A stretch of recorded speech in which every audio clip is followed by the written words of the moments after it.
We are currently living in one of the most uncertain times of the millennium. The coronavirus pandemic has changed the way we meet, the way we invest, the way we buy, and most importantly, the way we do business. There's no doubt that this isn't just a period where the economy slows down. This is much more. This is a period of change.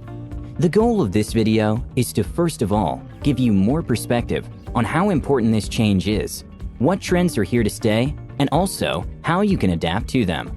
I will also explain to you why this pandemic and recession is different from the past ones. And finally, I'll give you important information on the businesses that are going to explode in the next months, and especially in 2021. The info race. I want you to imagine what society looked like 1,500 years ago. We're at the beginning of the Middle Ages, and we have two people. The first is a nobleman, and the second person is a regular craftsman who produces and sells swords for a living. So, which one do you think has more influence? Obviously, the noble figure has more power, right? And that's simply because he was born into the right family. And that's the key factor, even in this present time.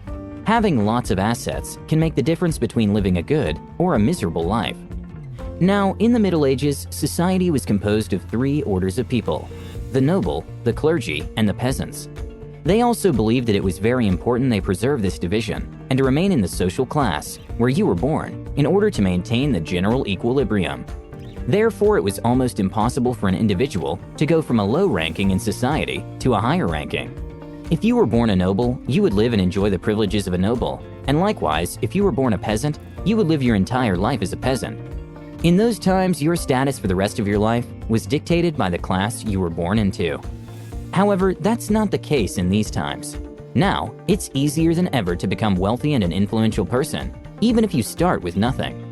And that's the case with almost all millionaires in our society. In the US, for example, according to Credit Suisse, there are 18.6 million millionaires. And according to Investopedia, 80% of them are self-made, first-generation millionaires. So, only 20% of millionaires in the United States inherited their wealth. The rest of them built their wealth by themselves. So, unlike in the Middle Ages, where land and deed titles played a massive part in determining the wealth of an individual, in our century, information is the real moneymaker. The person with the best knowledge and information and takes action will win. That's simply how it works. So even during worldwide adversities, some people will profit immensely just because they have better information than most people. And if you understand and use this concept, you can become one of those people. But where do you get all that information? Now, isn't that the million-dollar question? Well, there are many sources you can and cannot trust, but your goal should be to look for unbiased information that you can then act upon. And the goal of this video is to give you the basics of that information. But before we get into it, give this video a big thumbs up for that YouTube algorithm and comment below what video you would like us to make next. Why people buy. Success in business is met by fulfilling a need or want. No matter what industry or specific niche someone's in, if they're successful, they are fulfilling a demand. In other words, businesses that have many clients solve a problem that many people have. And the more critical that problem is, the more demand there's going to be. So the reason why people buy is simple. They do it to fulfill their desire or need. If you want to watch a movie, you have to buy a ticket. If you want to make a delicious milkshake at home, you're going to want to buy a blender and so on. In order for you to understand why the businesses that I'm about to list will boom up next year, you need to understand one of the most important principles of economics, the principle of supply and demand. This is something taught in school, but unfortunately, many professors make it extremely boring and long. So I'm about to explain to you in minutes what my teacher explained to me in weeks. The principle of supply and demand. Supply is basically what businesses are willing to offer at a certain time and at a certain price, while demand is what people are willing to buy at a certain time and at a certain price. For example, if you're a writer and you want to sell your first book for $39, you're on the supply side, while the people that are willing to buy your book for that price are on the demand side. Now, the principle is relatively simple. I want you to imagine that you're a writer, and a lot of people want to buy your book because it's fantastic. So many, in fact, want to buy your book that you might not have enough to meet all that demand. And since there is a huge demand for the book, and you also want to maximize your profits, you bump the price by $10, and now it's selling for $49. But ever since you increased the price, many people actually stop desiring the book because they now think it's overpriced, so demand goes down. In business, usually when demand goes up, so does the price, since businesses want to make more money. But when price and supply go up, the demand also falls.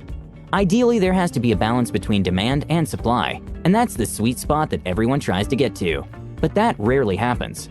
So usually, before a business releases a product, they do a lot of research and testing in order to understand what's the highest price they can charge and still have a decent demand for that specific product. If you think about it, it's the same with the stock market. When a lot of people want to buy a stock, its value raises. And obviously, there are many other factors that influence a stock's price, demand, and supply. But understanding this basic concept and keeping it in mind when making business decisions can make a huge difference. Business number 1, logistic and parcel delivery. According to Valuate's report, the logistics market is projected to reach $12.2 trillion by 2022. Logistics and parcel delivery is a big industry, and it's only going to get bigger. And yet, not a lot is said about it here on YouTube. The business model is basically delivering goods and receiving a fee for items delivered. Carrier businesses largely rely on economies of scale, so if 100 items are delivered to the same area, the income to expenditure ratio is much better than if there was just one. Clients might be a business that needs those goods in order to operate, or regular citizens that buy products online. Obviously, this is a niche that will boom in spite of the pandemic. In fact, it will grow even faster. This will obviously happen because more and more people are purchasing things online, overbuying them via traditional channels, such as stores and malls. Before the pandemic, not a lot of people trusted online shopping, but due to new health regulations brought about by the pandemic, businesses were forced to turn to the internet to service and find clients. Most people only had 2 options: go out and possibly risk getting infected, or stay at home and trust the online shopping. And since most people chose the second option, they discovered the convenience of online shopping, and thus haven't gone back to traditional shopping. And actually, this is a trend growing all over the world, because more and more businesses are closing down traditional brick-and-mortar retail stores and choosing instead to focus on servicing their clients via the internet.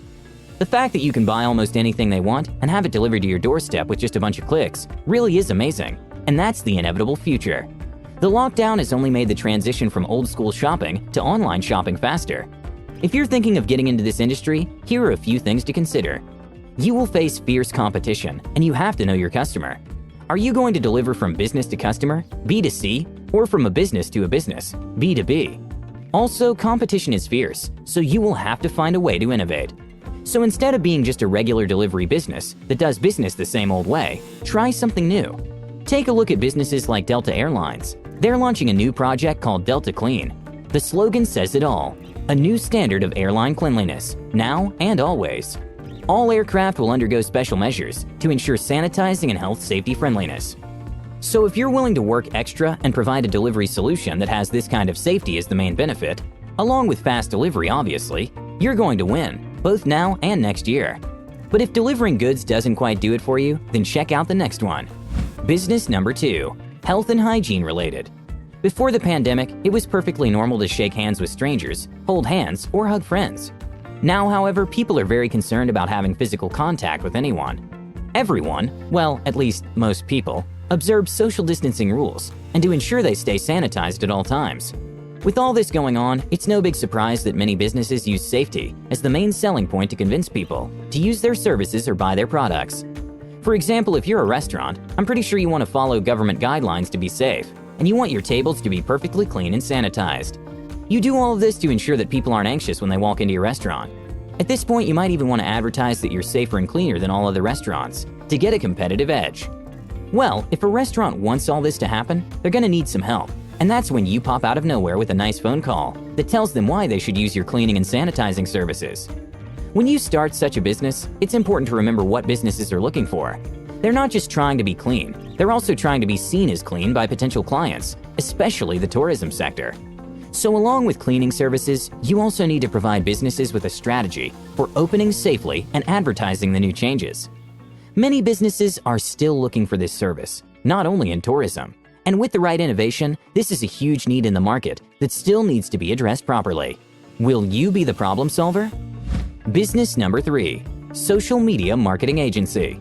A social media marketing agency is nothing more than an advertising company that focuses on generating sales for businesses with various techniques and campaigns on the leading platforms. They're also called SMMAs. Since many businesses would like to transition to the internet due to the pandemic, all these agencies have popped up. There are so many that I'd even call it a trend. So right now, it probably isn't a great time to start a social media marketing business, simply because there's an insane level of competition. But the industry truly has potential, and it doesn't even take that much of an investment to get started. So what I would do if I were interested in starting such a business is, I would wait until the trend fades out. Most of these newly born businesses will fail for two main reasons. One, they don't have any experience and skill. And two, they aren't motivated enough and will give up early. Marketing really is the future, and if you're serious about this, you should get into it ASAP. Learn the necessary skills and then start the agency when the time is right. If you want more details about a very specific strategy for social media marketing agencies, let us know in the comments. I've actually met many of these guys, both successful and not, and I came to my own conclusion about what works and what doesn't. Just tell us if you're interested, and we'll get it done soon. The most important thing that you can do today to elevate your business game is to stay informed at all times. I'm not talking about news, garbage, and content that just wastes your time. I'm talking about actual information that will be useful and critical for your success. Well, you're actually lucky, because our commitment on this channel is to bring highly valuable content to all aspiring entrepreneurs, aspiring millionaires, professionals, and business people. If you're looking for the right mentality and skill to make more money and live a healthier, happier life, subscribe today and enable notifications. So thank you guys so much for watching. Like and share this video. And with that said, have a great day, and I'll see you guys in the next one.